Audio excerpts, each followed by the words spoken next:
고등수학상 개념 강의 4단원 두 번째 내용은 켤레 복소수의 뜻과 성질입니다.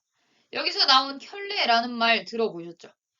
이 켤레라는 말을 많이 쓰는 게 신발 한 켤레, 두 켤레 이러죠. 이 켤레라는 말은 쌍을 얘기해요. 한 쌍. 즉, 한 쌍. 즉, 짝꿍이다라는 거예요. 즉, 우리가 배웠던 복소수들의 각각의 짝꿍이 있어요. 그 짝꿍의 뜻과 성질에 대해서 알아본다라고 생각하시면 됩니다. 켤레 복수의 뜻에 대해서 알아보죠. 일단 복소수가 하나 등장할 거예요. a 플러스 bi. 얘의 짝꿍을 찾아달라라는 건데 이 짝꿍을 어떻게 찾냐면 허수 부분의 부호만 바꿔서 찾아줄 거예요. 얘가 왜 짝꿍이 되는지는 나중에 하다 보면 굉장히 많이 사용돼요. 그래서 한 번쯤 이름을 지어준 겁니다. 그래서 허수 부분의 부호만 바꾸게 되면 a 플러스 bi였던 게 a 마이너스 bi가 되죠. 그래서 그 허수 부분의 부호만 바꿔주세요 라는 의미로 우리는 a 플러스 bi에다가 이렇게 짝대기를 그을 거예요. 이 짝대기를 긋게 되면 허수 부분의 부호만 바꾸라는 이야기구나. 따라서 a 마이너스 bi가 되는구나. 이 정도로만 생각하시면 됩니다. 이게 켤레 복소수가 될 겁니다. 따라서 이 짝대기 읽는 방법 알아야겠죠? Z에 켤레 복소수가 나오게 되면 Z에다가 짝대기 그었어 해서 Z바라고 읽어줄 거예요. 따라서 Z A 플러스 BI의 켤레 복소수는 Z바, 즉 A 마이너스 BI를 뜻하게 되고요. 얘네들에 대해서 성질을 좀 배워보자면 Z가 만약에 실수였다라고 할게요. 그러면 이 값이 실수이려면 이 i쪽이 사라져야 되죠. 따라서 i를 무력화시키기 위해 앞에 곱해진 수가 0이었을 거예요. 따라서 b는 0이 되겠네요. 그러면 여기에 b가 0이 되었으니까 켤레 복소수는 a가 되겠네요. 그러면 Z하고 Z바하고 같다라는 것을 알 수 있게 되는 거죠. 이런 식으로 많이 접근이 될 거예요. 즉 켤레 복소수와 복소수의 관계를 이용하면 Z가 어떤 수인지에 대해서 예상할 수 있다라는 거죠. 또 한번 해보죠. 만약에 Z가 순허수였다고 해보죠. Z가 순허수였다라는 건 순수하게 허수 부분만 있어야 되니까 여기 부분이 사라져야겠죠. 따라서 이 부분이 0이어야겠네요. 그러면 A가 0이어야 되기 때문에 이쪽이 0이어서 Z는 BI, 그 다음에 Z바는 마이너스 BI가 될 거예요. 따라서 Z하고 마이너스 Z바하고 같아지겠네요. 따라서 이런 특징들을 알아볼 수 있고요. 켤레 복소수의 성질을 알아보면서 이 작업이 다시 나올 거니까 한번 다음 내용으로 넘어가 보죠.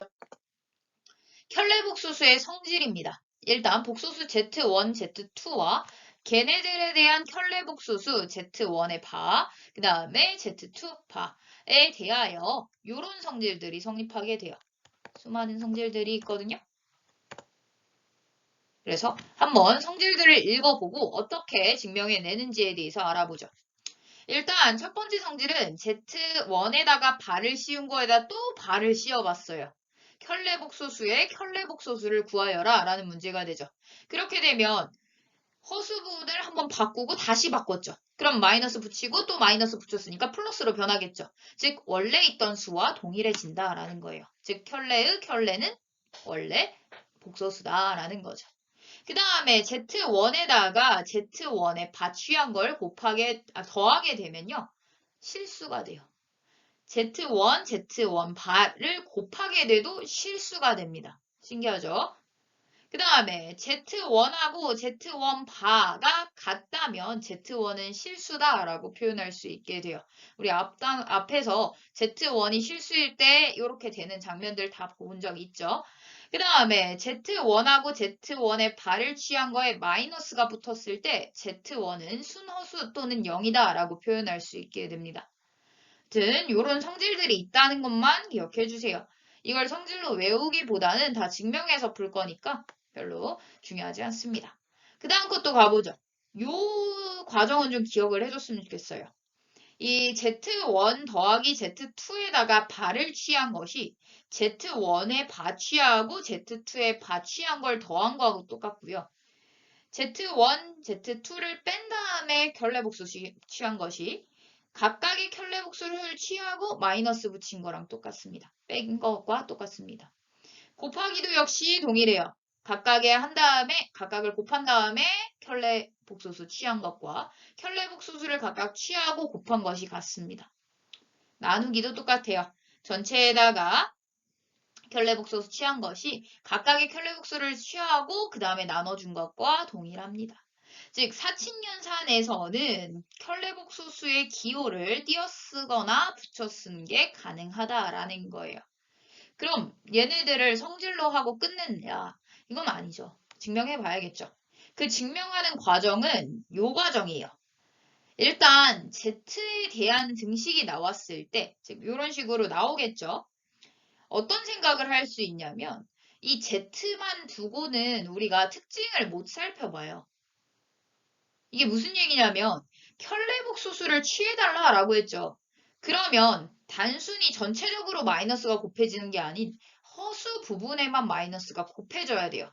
즉 우리가 실수 부분과 허수 부분을 분할해서 생각해야 된다는 거예요. 근데 여기서 Z라고 나왔기 때문에 분할할 수가 없겠죠.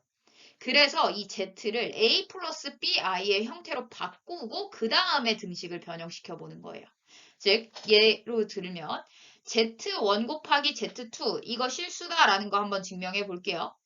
그러면 이 상황에서 Z 바에 대한 특징을 잘 살릴 수가 없기 때문에 일단 Z1을 A 플러스 BI로 놔보는 거예요. 그렇게 되면 Z1 곱하기 Z1의 바 취한 것은 A 플러스 BI에다가 얘에 대한 켤레복소수니까 A 마이너스 BI 되겠죠. 그렇게 되면 얘네 둘이 곱하고 얘네 둘이 곱하는 과정에서 A 제곱 마이너스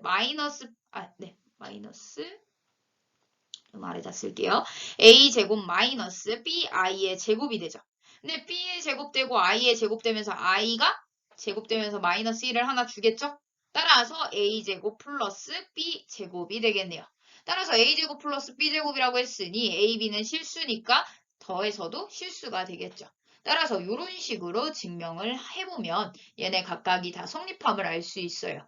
그래서 얘네를 외우기보다는 Z에 대한 내용이 나왔고 켤레복수수에 대한 내용이 나왔어? 그러면 나는 실수 부분이랑 허수 부분으로 나눠서 생각해야 되니까 이 형태로 바꿔서 한번 나타내 보자라는 거죠.